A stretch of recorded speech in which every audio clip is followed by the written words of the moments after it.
Bismillahirrahmanirrahim. Assalamualaikum warahmatullahi wabarakatuh. Alhamdulillahi rabbil alamin. Wa bihi nasta'inu ala umurid dunya waddin. Assalatu wassalamu ala asyrafil anbiya'i wal mursalin Sayyidina Muhammad wa ala alihi wa sahbihi ajma'in. Amma ba'd, faya ibadallah, usi nafsi wa iyyakum bitaqwallahi faqad faza al-muttaqun wa la tamutunna illa wa antum muslimun.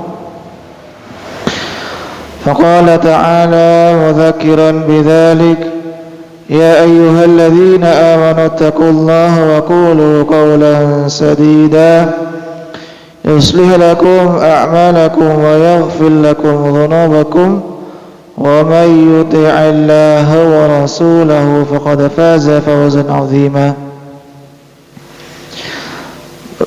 Bapak Ibu rahimakumullah, alhamdulillah kita diberikan kesempatan oleh Allah Subhanahu wa taala untuk melaksanakan aktivitas-aktivitas ibadah, termasuk juga pada bulan Ramadan ini 1444 Hijriah. Kita juga dimudahkan, dilembutkan hati kita untuk sama-sama menunaikan atau melaksanakan puasa Ramadan. Kemudian juga kita meningkatkan amal atau aktivitas ibadah kita di bulan Ramadan, termasuk salah satunya adalah mendalami ilmu keislaman untuk sama-sama kemudian sedikit demi sedikit kita amalkan bersama-sama.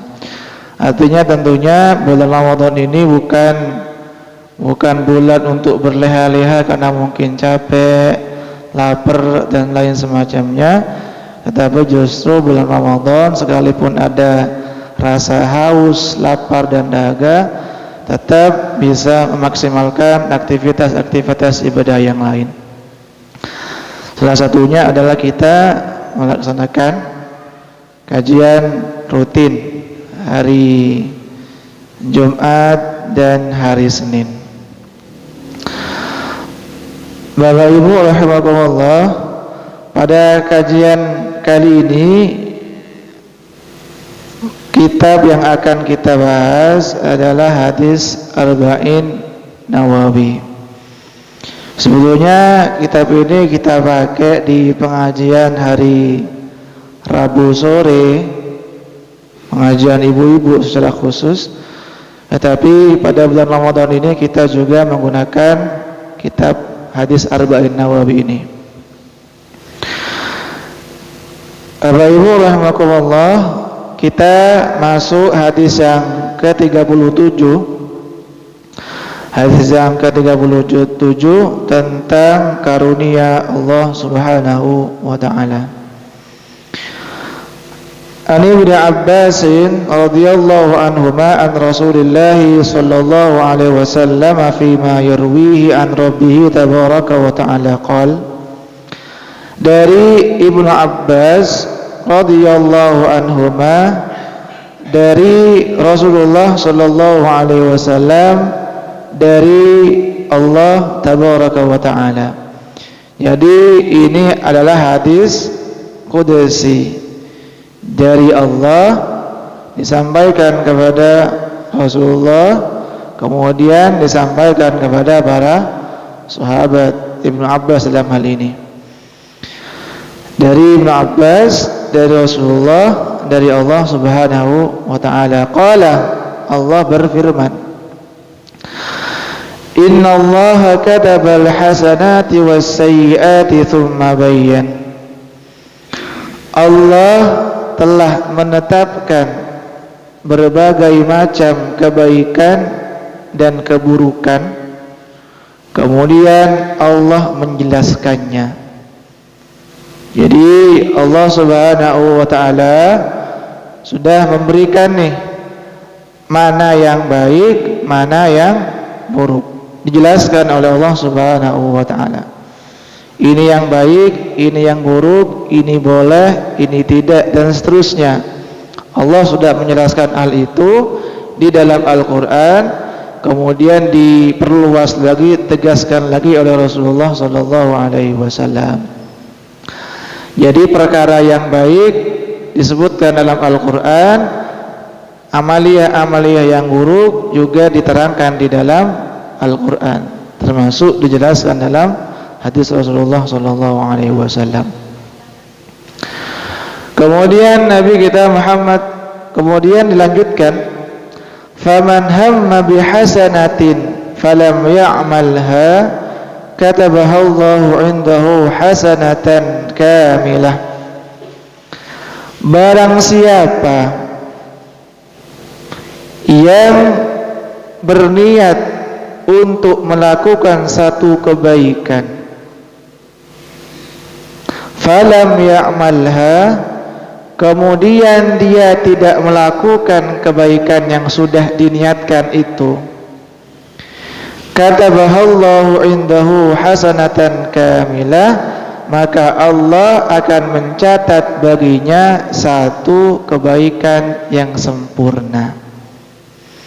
Jadi Bapak Ibu rahimakumullah, disebutkan Allah menyampaikan barang siapa yang sudah berniat, bermaksud, punya keinginan kuat untuk melaksanakan satu kebaikan, kemudian ternyata kebaikan yang sudah diniatkan itu tidak terlaksana karena ada satu hal. Ternyata niat baik itu sudah dicatat satu kebaikan oleh Allah Subhanahu wa taala, walaupun amaliyahnya belum dilakukan karena ada berbagai hal. Kemudian Allah Subhanahu wa taala melanjutkan, wa in hamma biha fa'amilaha katabaha Allahu 'indahu 'asyra hasanat. Barang siapa yang punya keinginan kuat, sudah berniat untuk melakukan satu kebaikan, kemudian dia melakukan kebaikan yang sudah diniati itu, maka Allah akan mencatat baginya asyra hasanatin, 10 kebaikan, ila 700 di'fin, sampai 700 lipat, bahkan ila ad'afin katsiratin, bahkan lebih dari 700. Jadi kata Allah Subhanahu wa taala, orang yang berniat untuk melakukan satu kebaikan, kemudian dia melakukan amaliyah kebaikan yang sudah diniati itu, maka minimal dia akan mendapat balasan 10 kebaikan, atau bahkan sampai 700 balasan kebaikan, bahkan boleh jadilah lebih balasannya. Bapak Ibu rahimakumullah, kita ulas sedikit demi sedikit firman Allah Subhanahu wa taala dalam hadis qudsi ini, bahwa kata Allah Subhanahu wa taala, ternyata orang yang sudah berniat untuk melakukan suatu kebaikan, ternyata dia tidak terlaksana untuk melakukan kebaikan itu, ternyata tetap akan dicatat kebaikan oleh Allah Subhanahu wa taala. Jadi tergantung dari niatnya. Makanya hadis yang sering kita dengar, innamal a'malu binniyat wa innama likulli imri'in ma nawa. Sungguhnya amal perbuatan itu tergantung dari niatnya, dan orang akan mendapatkan sesuatu sesuai tergantung apa yang dia niati itu. Kalau niatnya baik, niatnya sudah dicatat minimal 1 kebaikan sempurna oleh Allah Subhanahu wa ta'ala. Bahkan Bapak Ibu rahimakumullah, disebutkan dalam riwayat yang lain, bahkan ini kata sebagian sahabat Nabi sallallahu alaihi wasallam, kata Abu Darda radhiyallahu anhu, man ata firashahu wa huwa yanwi an yusalliya fil lail faghalabathu aynahu hatta yusbiha kutiba lahu ma nawa. Barang siapa yang tidur di malam hari, sebelum tidur dia sudah berniat nanti akan melaksanakan sholat tahajud. Jadi dia tidur, katakanlah habis isya jam 8 ataupun jam 9, sudah dia bertekad nanti jam 3 akan bangun untuk melaksanakan sholat tahajud atau qiyamul lail. Udah pasang alarm, sudah tidur di awal waktu, gitu ya. Ternyata faghalabatu ainahu hatta yusbih. Ternyata dia tidak bangun. Bangunnya ketika subuh, adzan subuh baru dia bangun. Dengar azan dari Masjid Al-Arsyad, mungkin Masjid Musalla Baitus Sakinah, mungkin. Ternyata sudah azan di Masjid Al-Aqsa misalkan. Udah enggak bisa lagi salat tahajud. Ternyata kutiba lahu ma nawa. Tetap akan dicatat niat salat tahajudnya yang tadi malam itu. Kenapa?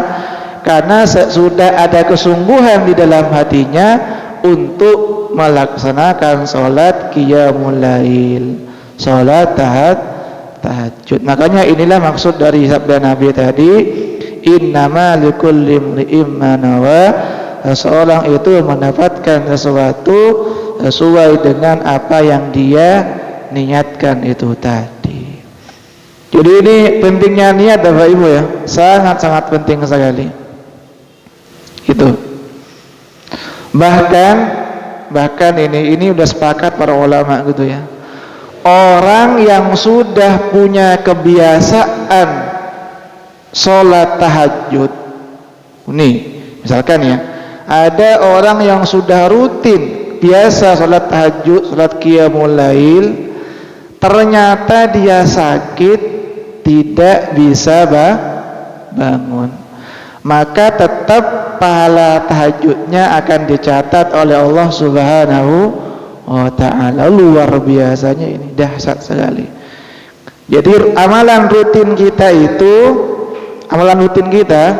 kemudian amalan rutin kita itu tidak terlaksana, tidak kita lakukan karena ada uzur, maka amalan rutin kita itu akan tetap dicatat pahalanya oleh Allah Subhanahu wa ta'ala. Mungkin dia sakit, atau mungkin kalau ibu-ibu lagi haid, itu akan tetap dicatat. Jadi tidak perlu minder juga ibu-ibu misalkan kalau haid gak bisa sholat, gak bisa ngaji, gak bisa sholat tahajud dan lain semacamnya.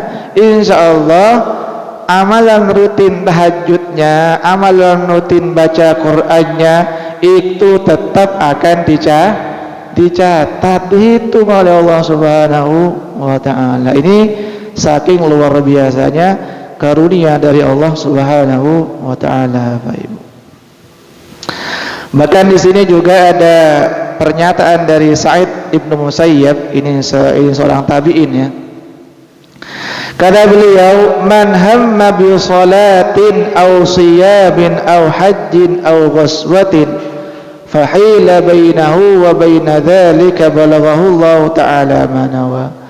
Barang siapa yang berniat, berkeinginan kuat untuk melaksanakan sholat atau puasa atau haji atau berjihad di jalan Allah, kemudian dia terhalang untuk melakukan ibadah semua itu, maka tetap Allah akan mencatat sesuai dengan apa yang dia niatkan tanpa dikurangi sedikit pun.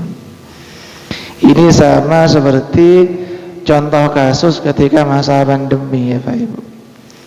Jadi kan umroh dibatalkan, haji dibatalkan, ada atau tidak ini? Ada gitu ya. Tetapi karena sudah niat tekad bulat, sudah ingin haji, udah bayar biaya umroh, ternyata kemudian katakanlah ada pandemi dan lain semacamnya, maka sekalipun orang itu tidak berangkat ke Mekah, tidak berangkat haji, tidak berangkat umrah, insya Allah pahala umrahnya, pahala hajinya sudah dicatat terlebih dahulu oleh Allah Subhanahu wa ta'ala. Dan ini sesuai dengan sabda Nabi tadi, orang akan mendapatkan sesuai dengan apa yang dia niatkan. Jadi ini pentingnya niat Bapak Ibu rahimakumullah, kita berniat untuk beribadah kepada Allah Subhanahu wa ta'ala. Bahkan perbuatan yang seolah-olah bukan ibadah, kalau kita niatkan untuk ibadah, insya Allah juga akan bernilai ibadah, bernilai pahala. Seperti tidur itu tadi, dia tidur di awal waktu jam 8 habis isya langsung tidur, dia niatkan agar nanti bangun lebih fresh untuk sholat tahajudnya, maka tidur yang demikian itu insya Allah bernilai kebaikan, bernilai pahala. Saking luar biasanya Islam seperti itu ya. Niat saja sudah ada nilainya. Itu. Ikan yang tahu niat itu Allah Subhanahu wa ta'ala, karena niat kan urusan hati ya Pak Ibu. Jadi hanya Allah yang tahu. Bapak Ibu rahimakumullah, kemudian ketika niat baik itu kita laksanakan, maka minimal Allah balas kebaikan, satu kebaikan itu dibalas minimal 10.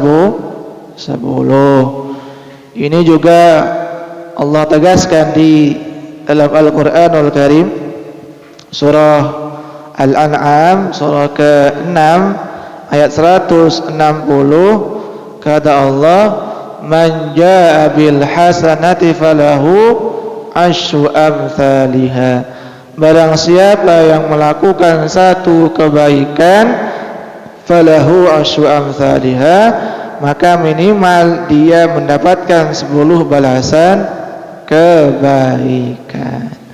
Sama dengan kita membaca Al-Quran. Sama kata Nabi SAW,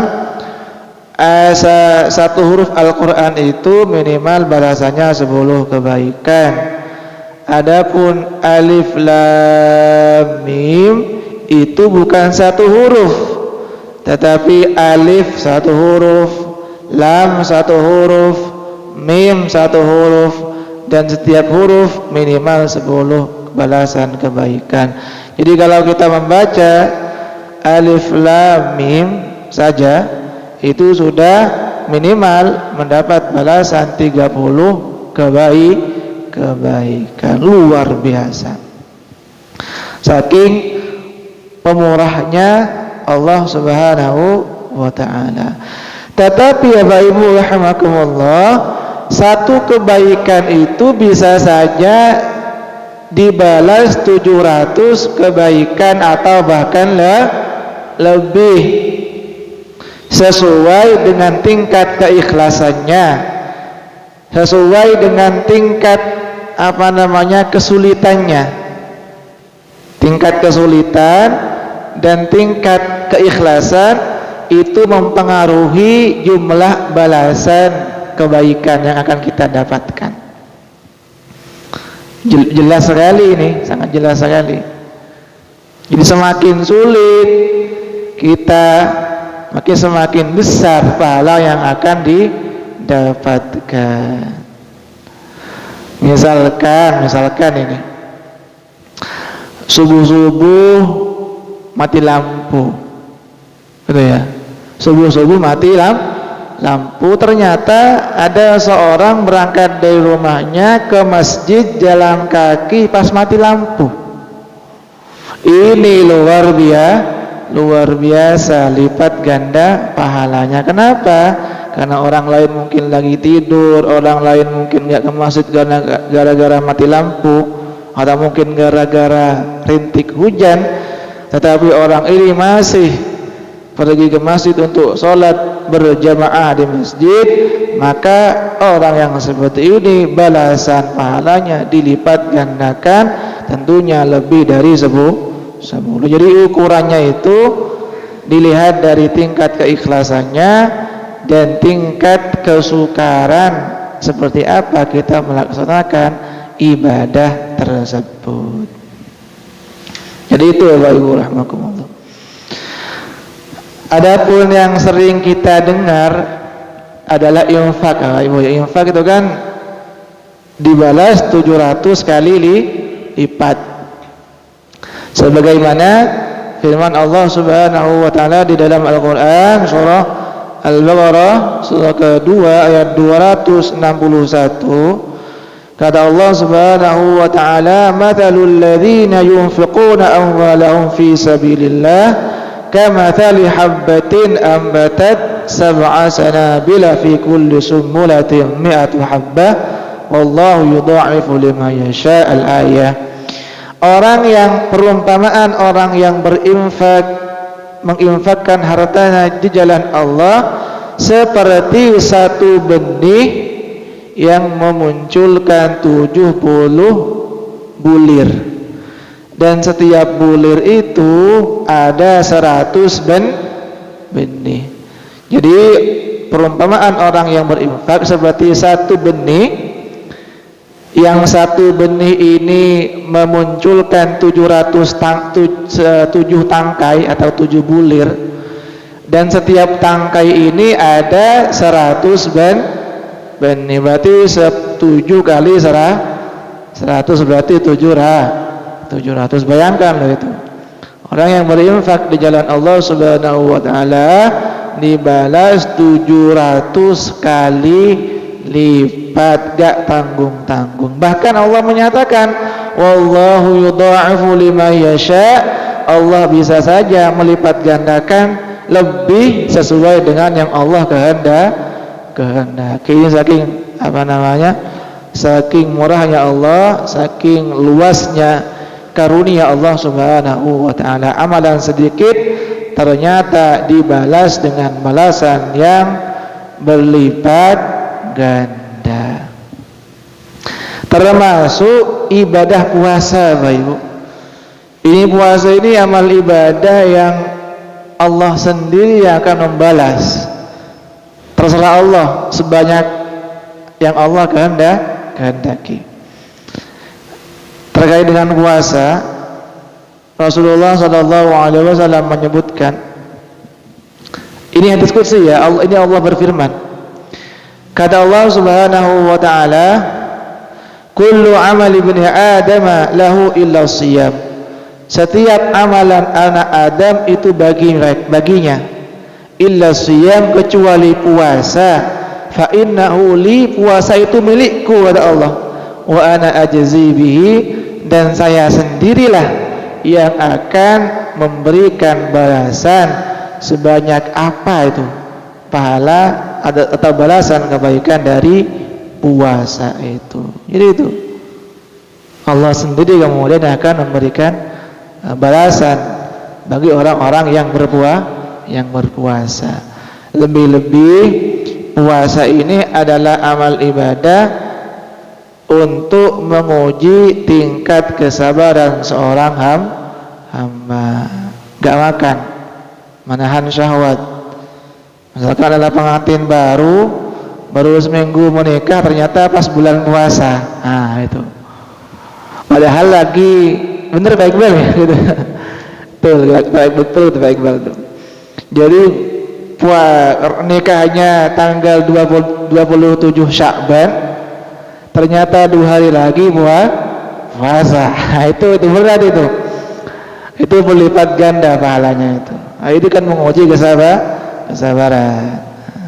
Dan orang-orang yang sabar pahalanya itu bi ghairi hisab, tanpa batas. Kata Allah Subhanahu wa taala di Quran surah Az-Zumar ayat ke-10, kata Allah di ujung ayatnya, innama yuwaffas sabiruna ajrahum bighairi hisab. Sesungguhnya orang-orang yang sabar itu disempurnakan pahalanya oleh Allah bighairi hisab, tanpa batas, unlimited kata orang-orang itu. Tidak ada batasannya. Tuh. Jadi itu Bapak Ibu rahimakumullah, balasan yang diberikan Allah Subhanahu wa taala kepada orang yang melakukan kebaikan ternyata dibalas dengan balasan yang berlipat ganda. Ini juga ada riwayat dari satu ketika dari Ibnu Mas'ud. Satu ketika jaa rajulun binaqatin makhtumah faqala ya Rasulullah hadhihi fi sabili. Satu ketika ada seorang rajulun, enggak disebutkan namanya. Jadi kalau ada hadis itu disebutkan jaa rajulun, ada seorang datang, berarti orang ini enggak terkenal. Enggak disebutkan namanya. Jadi enggak dikenal ini orang ini. Gitu ya. Ada seorang enggak dikenal, enggak terkenal orang ini datang kepada Rasulullah sallallahu alaihi wasallam. Kemudian orang ini menyampaikan, "Ya Rasulullah, saya punya unta. Saya sedekahkan, saya infakkan untuk jihad fi sabilillah." Faqala laka biha yaumul qiyamah sab'atu mi'ati naqah. Rasulullah kemudian bersabda, kamu akan mendapatkan 700 unta kelak di hari kiamat. Itu balasan satu unta dibalas dengan 700 kali lipat. Itu. Dan kita Bapak Ibu rahimakumullah tidak perlu minder Bapak Ibu untuk bersedekah, untuk berinfak, seberapapun jumlah atau nominal infak sedekah yang kita salurkan, tidak perlu minder. Sebagaimana yang disampaikan oleh siapa kemarin, Pak Joni, Ustaz Joni kemarin, kata beliau, ittaqillaha walau bisyikki tamratin.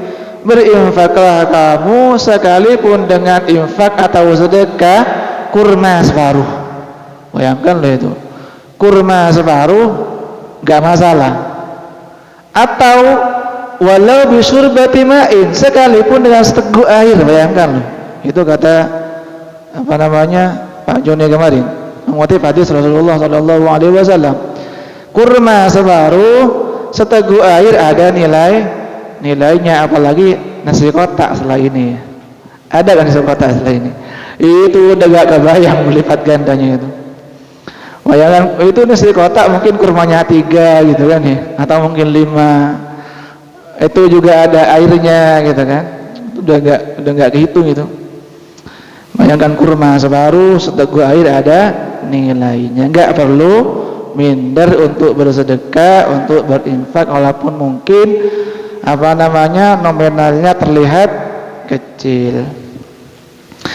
Jadi itu Bapak Ibu rahimakumullah, kutipan hadis qudsi yang pertama bahwa orang yang berniat untuk melakukan suatu kebaikan tetapi tidak terlaksana karena ada beberapa hal, tetap niat baik itu akan dicatat satu kebaikan sempurna oleh Allah Subhanahu wa taala. Adapun orang yang berniat melakukan kebaikan kemudian niat baik itu dilaksanakan, direalisasikan, maka akan dibalas minimal 10 balasan kebaikan sampai 700, bahkan sampai lebih, terserah Allah mau dibalas berapa. Kemudian Bapak Ibu rahimakumullah, kita lanjutkan hadis qudsinya, belum selesai hadis tadi. Kemudian Allah melanjutkan, ini hadis lagi ya Bapak Ibu, lanjutan hadis yang tadi. Wa in hamma bi sayyi'atin falam ya'malha katabahallahu 'indahu hasanatan kamilah. Barang siapa yang berniat untuk melaksanakan satu kemaksiatan. Ini. Jadi orang berniat melaksanakan satu keburukan, satu kemaksiatan. Falam ya'malha. Kemudian dia tidak jadi melakukan keburukan itu karena takut kepada Allah. Katabahallahu indahu hasanatan kamilah, maka Allah akan mencatatnya satu kebaikan sempurna. Bukan sempurna rokok ya, sempurna itu. Jadi kebaikan sempurna. Jadi Bapak Ibu rahimakumullah, orang yang sudah berniat untuk melakukan satu keburukan, ternyata dia urungkan keburukan itu karena takut kepada Allah, untuk mencari ridha Allah, maka orang ini akan mendapat minimal satu balasan kebaikan. Ini luar biasa sekali ini. Tapi ingat, dengan catatan dia meninggalkan keburukan itu karena Allah, karena takut kepada Allah, bukan karena takut kepada menungso, bukan takut kepada manusia. Dan ini terjadi ya Bapak Ibu, terjadi kepada siapa? Kepada Nabi Yusuf. Nabi Yusuf terjadi ini. Disebutkan di dalam Al-Qur'anul Karim, surah Yusuf tentunya. Surah Yusuf surah ke-12 ayat ke-24. Kata Allah Subhanahu wa taala, Allah mengisahkan tentang Yusuf dan siapa? Zulaikha katanya. Walaupun nama ini masih diperdebatkan oleh para ulama, katakanlah Zulaikha ya. Yusuf dan Zulaikha. Kata Allah, wa laqad hamma bihi wa hamma bihi wa laqad hammat bihi wa hamma biha. Zulaikha itu mau kepada Yusuf, dan Yusuf sebetulnya juga ingin kepada Zulaikha. Jadi ketika Zulaikha itu mengunci kamar berdua dengan Yusuf, Yusuf itu sempat tergoda. Bapak Ibu bayangkan ya, biasa orang anak muda atau biasalah. Tetap bagaimanapun Nabi Yusuf adalah manusia secara biologis sama dengan manusia yang lain. Jadi dalam situasi berdua dengan Zulaikha di kamar tertutup kunci dan tidak ada orang yang melihat, maka Yusuf ketika itu hamma biha, kata Allah, ingin juga, kata orang Madura, akarab kiyah katanya. Akarab kiyah, walaupun ini juga jadi bahasa Jawa ya, akarab itu. Jadi ingin juga gitu, namanya manusia. Ternyata kemudian laula an ra'a burhana rabbih, Allah kemudian ingatkan Yusuf. Maka seketika itu Yusuf kemudian larilah. Inilah orang yang mendapatkan kebaikan. Dia meninggalkan, tanda kutip ya, niat maksiat itu karena Allah Subhanahu wa ta'ala. Inilah orang yang akan mendapatkan pahala yang besar Bapak Ibu. Itu maksudnya Yusuf ya. Kalau kita di posisi itu baru urusan. Kenapa? Karena Yusuf ketika itu belum menikah, masih muda. Kalau mungkin bapak-bapak di sini ya biasa itu ya, udah sepuh semua, udah 60, 70 gitu ya. Gitu. Tapi Yusuf ketika itu masih muda. Kata orang Jawa sih Joko katanya, masih perjaka, masih bergejolak tetapi berhasil terhindar dari niat untuk melakukan naudzubillah perzinahan itu tadi, karena takut akan azab Allah Subhanahu wa ta'ala. Ini sama kasusnya dengan pemuda dengan seorang laki-laki yang akan mendapatkan naungan kelak di hari kiamat. Kan Nabi kan menyebutkan Bapak Ibu, dalam sebuah hadis kan Nabi menyebutkan bahwa ada 7 golongan nanti yang akan mendapatkan naungan dari Allah Subhanahu wa ta'ala. Ada imam yang adil, ada macam-macam. Salah satunya adalah rajulun da'atu imra'atan dzatu mansabin wa jamalin faqala inni akhafullah. Salah satu orang yang akan mendapatkan naungan dari Allah Subhanahu wa ta'ala ialah seorang pemuda yang diajak, tanda kutip, mohon maaf, yang diajak berzina oleh perempuan dzatu mansabin wa jamalin. Diajak perempuan berzina, diajak berzina oleh perempuan yang punya kedudukan yang tinggi, bangsawan atau bangsawati, ya lah perempuan mungkin ya. Wa jamalin, dia cantik. Seorang laki-laki pemuda diajak naudzubillah berzina oleh perempuan anak bangsawan dan dia cantik. Bukan nenek-nenek 90 tahun, bukan. Tapi ternyata ajakan ini faqala inni akhafullah, saya takut kepada Allah, kata orang ini, kata pemuda ini. Inilah orang yang akan mendapatkan kebaikan Bapak Ibu. Kenapa? Karena dia meninggalkan keburukan, kemaksiatan karena takut kepada Allah Subhanahu wa ta'ala. Itu. Kalau lagi-lagi kita berada di posisi itu, kita masih muda, usia 20, 30 gitu ya, diajak oleh perempuan cantik dan anak bangsawan, udah luntur iman kita mungkin ya, luntur iman dan kata orang iman kita itu gak kuat menahan godaan.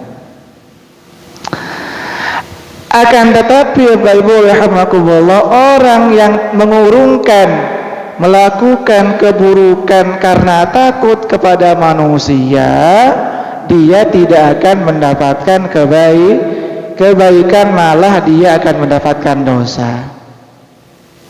Contoh, misalkan ada orang ingin berjudi. Orang ingin berjudi. Ternyata dia lihat ATM-nya udah habis uangnya, nggak jadi berjudi. Gimana orang seperti ini? Gitu ya. Ternyata dia nggak berjudi, apa alasannya? Gara-gara uangnya wis entek katanya. ATM-nya udah habis uangnya. Maka orang yang seperti ini, sebagian ulama menyebut dia berdosa. Kenapa? Karena dia sudah berniat keburukan, dia tidak melakukan keburukan itu hanya gara-gara dia tidak mampu, tidak ada tendensi yang lain kecuali itu tendensinya, bukan karena Allah, gitu ya. Ini tetap dicatat keburukan. Kira-kira jelas ya Pak Ibu ya? Jelas itu. Jelas. Walaupun ada yang menyebut dia tidak mendapatkan kebaikan tetapi juga tidak mendapatkan keburukan. Itu ada yang menyebut seperti itu. Sama ketika ada seorang pejabat nih. Dia kan seorang pejabat pajak misalkan. Pejabat pajak gitu ya. Dia tidak korupsi. Dia ditanya, "Kamu kok nggak korupsi?" "Saya takut penjara." Orang seperti ini kira-kira dapat pahala atau tidak dari tindakan tidak korupsinya itu? Nah itu kan, tentunya tidak. Jadi tendensinya dia tidak korupsi, takut di penjara walaupun penjara mungkin 2 bulan, gitu ya. Karena banyak remisi dan lain semacamnya, gitu. Orang yang tidak korupsi gara-gara ini, dia tidak mendapatkan kebaikan, tetapi juga tidak mendapatkan azab, tidak mendapatkan keburukan. Itu beda. Jadi semuanya lagi-lagi tergantung dengan niatnya, Bapak Ibu. Tergantung dengan niatnya. Ini penting sekali ini niat ini. Adapun tadi kalau dia niatnya karena Allah, dia akan dicatat telah melakukan suatu kebaikan. Kalau niat buruknya itu diurungkan, tidak dilakukan karena mengharap ridha Allah Subhanahu wa taala. Bapak Ibu rahimakumullah, kemudian kita lanjutkan hadis qudsinya sedikit lagi. Wa in hamma biha fa'amilaha katabaha Allahu sayyi'atan wahidatan. Dan barang siapa yang berniat melakukan satu kemaksiatan, kemudian dia melakukan kemaksiatan itu, maka Allah akan mencatat baginya satu kemaksiatan. Nah, itu bedanya. Kalau satu kemaksiatan dilakukan, dicatat satu kemaksiatan. Beda. Kalau kebaikan tadi, satu kebaikan dicatat minimal 10. Kalau satu keburukan dicatat satu. Ini bedanya ini. Ini lagi-lagi bagian dari karunia dan kemurahan Allah Subhanahu wa taala, Bapak Ibu. Saking luar biasanya murahnya Allah Subhanahu wa taala. Sebagaimana firman Allah Subhanahu wa taala di dalam Al-Qur'anul Karim, Allah sebutkan di surah Al-An'am masih ya. Surah ke-6 ayat 160 di ujung ayatnya. Kata Allah, wa man jaa bis-sayyi'ati fala yujza illa mithlaha wa hum la yuzlamun. Barang siapa yang melakukan satu keburukan, maka dia tidak akan dibalas kecuali satu keburukan itu. Wa hum la yuzlamun, dan mereka sama sekali tidak akan dizalimi. Itu. Tidak akan dizalimi. Satu keburukan dicatat satu keburukan. Tetapi Bapak Ibu rahimakumullah, ini perlu diingat ini. Sekalipun kaidah asalnya itu satu keburukan dicatat satu keburukan, tetapi kadangkala satu keburukan itu bisa dicatat lebih, tergantung waktu, tempat, dan pelakunya. Saya ulangi ya. Kaidah asalnya tadi satu keburukan dicatat satu keburukan, satu kemaksiatan dicatat oleh Allah satu keburukan. Tetapi ada kalanya satu kemaksiatan itu dicatat lebih. Tergantung apa tadi? Waktu pelaksanaan keburukan itu, waktu pelaksanaannya gitu ya. Timingnya. Yang kedua tempatnya, dan yang tiga pelakunya. Berkaitan dengan waktu, ini pernah disampaikan oleh Pak Usman dulu ya, ketika beliau menjelaskan tentang keutamaan di bulan Sya'ban, bulan Rajab, maaf, keutamaan di bulan Rajab. Jadi kata Pak Usman dulu itu, orang yang melakukan kebaikan di bulan Rajab gimana? Balasannya berlipat ganda. Tetapi kebalikannya, kalau dia melakukan kemaksiatan di bulan Rajab, di bulan haram, maka balasan keburukannya juga berlipat ganda. Ini penting juga ini. Allah sebutkan di dalam Al-Qur'anul Karim surah At-Taubah surah ke-9 ayat ke-36, kata Allah, inna iddatash syuhuri 'indallahi 12 syahran fi kitabillah yauma khalaqas samawati wal arda minha arba'atun hurum. Sesungguhnya satu tahun itu ada 12 bulan, baik hijriah ataupun masehi. Tetapi tentunya yang dimaksud di sini adalah bulan hijriah, Bapak Ibu ya. Di dalam 12 bulan itu, di dalam 12 bulan itu kata Allah ada 4 bulan haram. Yaitu apa? 3 berurutan, 1 terpisah, yaitu Dzulqa'dah, Dzulhijjah, dan Muharram. Adapun satunya lagi terpisah, yaitu apa? Bulan Rajab. Orang yang melakukan kebaikan di bulan ini balasannya berlipat ganda. Sebaliknya, orang yang melakukan keburukan dan kemaksiatan di bulan ini juga balasannya berlipat ganda, sesuai yang disampaikan oleh siapa kemarin? Pak Usman kemarin itu, Pak Ibu. Itu yang pertama, berkaitan dengan waktu. Kemudian yang berkaitan dengan tempat, yaitu di Makkah. Di Makkah kan kita tahu bahwa orang yang sholat di Masjidil Haram berapa balasannya? 100.000 dibanding masjid-masjid yang lain. Bayangkan loh itu, sholat di sana 100 di masjid Masjidil Haram di Mekah itu balasannya 100.000 kali lipat dibanding sholat di Baitul Sakinah atau di Masjid Al-Aqsa Selosari itu. Tetapi perlu diingat Bapak Ibu rahimakumullah, orang yang melakukan kemaksiatan dan keburukan di Masjidil Haram atau di Mekah, di tanah haram, juga mendapatkan balasan keburukan yang berlipat ganda. Bapak Ibu, ini penting juga ini. Jadi orang yang tinggal di Mekah, kalau dia beramal soleh, pahalanya berlipat-lipat ganda. Tetapi kalau dia na'udzubillah bermaksiat, apa dosanya juga berlipat ganda, Bapak Ibu. Dan ini juga ditegaskan oleh Umar bin Khattab sedikit lagi, Bapak Ibu ya. Kata Umar bin Khattab itu, la'an ukhti'a sab'ina khati'an, yakni bi ghairi Makkah habbu ilayya min an ukhti'a khati'atan wahidatan di Makkah.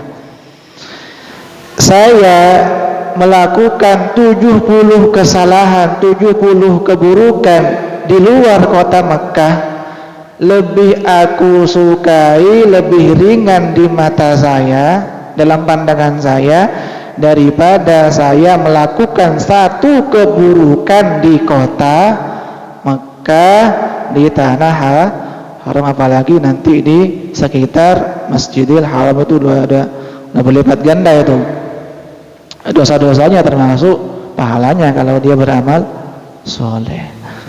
Makanya disebutkan di sini ya Pak Ibu rahimakumullah, ada sebagian sahabat yang mereka tidak memilih tinggal di Mekah. Salah satunya adalah Ibnu Abbas. Ibnu Abbas, beliau tidak memilih tinggal di Mekah.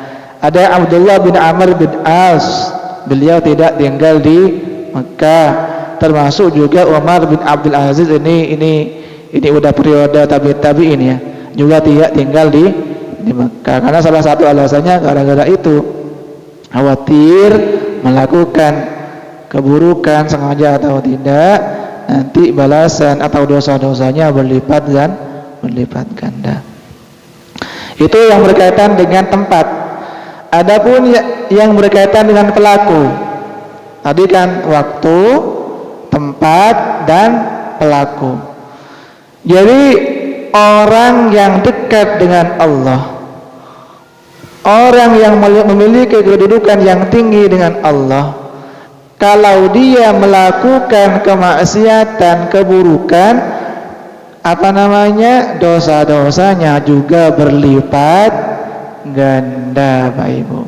Ini sama kasusnya dengan apa itu Adam gitu ya. Walaupun Adam itu sudah memang diproyeksikan oleh Allah untuk turun ke bumi, tetapi kan gara-gara makan buah khuldi itu satu kesalahan, kemudian turun ke bumi. Walaupun tadi kami sampaikan bahwa Adam itu memang sudah Allah sengaja ciptakan untuk menjadi khalifah di muka bumi ya Pak Ibu. Jadi Adam itu khalifah di bumi, bukan khalifah di surga, Pak Ibu. Artinya ketika Allah sudah menyatakan Adam itu khalifah di bumi, itu artinya Adam satu saat nanti pasti akan turun ke muka bumi, entah bagaimana caranya gitu ya. Tetapi sekali kesalahan dari surga, Allah diturunkan ke muka bumi. Kita di bumi banyak kesalahan, pengen masuk surga kan gak logis sebetulnya gitu ya. Di bumi banyak kesalahan, pengen masuk surga, padahal Adam satu kesalahan dari surga turun ke bumi. Kalaulah bukan karunia dari Allah Subhanahu wa taala. Jadi semakin tinggi derajat kedudukan seseorang itu di mata Allah ketika dia melakukan kesalahan dan balasan siksanya juga semakin banyak dan berlipat ganda. Ini disebutkan oleh Allah Subhanahu wa taala Bapak Ibu di dalam Al-Qur'an surah Al-Ahzab surah ke-33 ayat ke-30 31. Kata Allah Subhanahu wa taala, ya nisa'an nabi may ya'ti minkunna bi fahishatin mubayyinatin yudha'af laha al-'adzabu dhi'fain. Wahai istri-istri Nabi, kata Allah. Jadi ayat ini secara khusus membicarakan tentang istri-istri Rasulullah. Wahai istri-istri Nabi, wahai Aisyah, wahai siapa lagi, Zainab dan lain semacamnya. Wahai istri-istri Rasulullah, barang siapa di antara kalian yang melakukan satu keburukan, satu kejelekan, satu kemaksiatan, yudha'af lahal 'adzabu dhi'fain, maka akan diazab oleh Allah 2 kali lipat. Bayangkan loh itu, 2 kali lipat. Ini tentunya berlaku kepada para nabi dan rasul, Bapak Ibu. Tapi alhamdulillahnya para nabi dan rasul itu dijaga oleh Allah Subhanahu wa ta'ala. Maksum itu nabi dan rasul itu dijaga oleh Allah Subhanahu wa ta'ala. Sebaliknya istri-istri nabi, kata Allah Subhanahu wa ta'ala, wa may yaqnut minkunna lillahi wa rasulihi wa ta'mal shalihan nu'ti ajraha marratain. Barang siapa di antara istri-istri Rasulullah apabila mereka beriman kepada Allah dan Rasulnya dan melakukan satu amal soleh, maka Allah akan membalas minimal 2 kali lipat. Sama seperti itu. Jadi itu mungkin Bapak Ibu rahimakumullah, pada intinya hadis ini menjelaskan kepada kita Bapak Ibu bentuk luasnya kemurahan dan karunia dari Allah Subhanahu wa taala.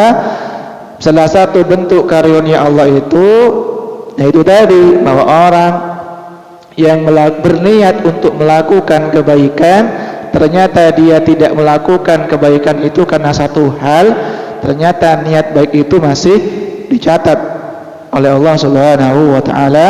Adapun orang yang melakukan satu kebaikan, minimal dia akan mendapatkan 10 balasan sampai 700, bahkan sampai berlipat ganda yang hanya Allah yang tahu berapa jumlahnya. Adapun orang yang berniat melakukan keburukan, kemudian dia mengurungkan niat buruk itu karena takut kepada Allah, karena takut azab Allah, maka niat buruk itu oleh Allah ganti dengan satu kebaikan yang sempurna.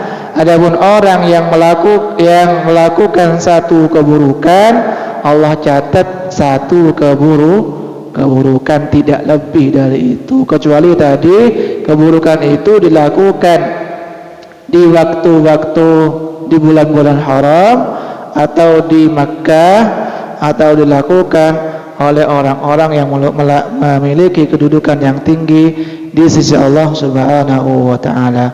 Tetapi insyaallah semoga kita tidak termasuk orang yang terbesit untuk melakukan keburukan.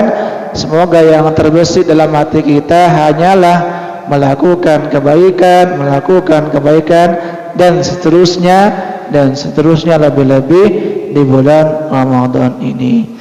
Sekian mungkin Bapak Ibu rahimakumullah yang bisa disampaikan. Semoga bermanfaat dan dicatat amal ibadah berpahala di sisi Allah Subhanahu wa taala. kita tutup perjumpaan kita kali ini dengan kafaratul majlis.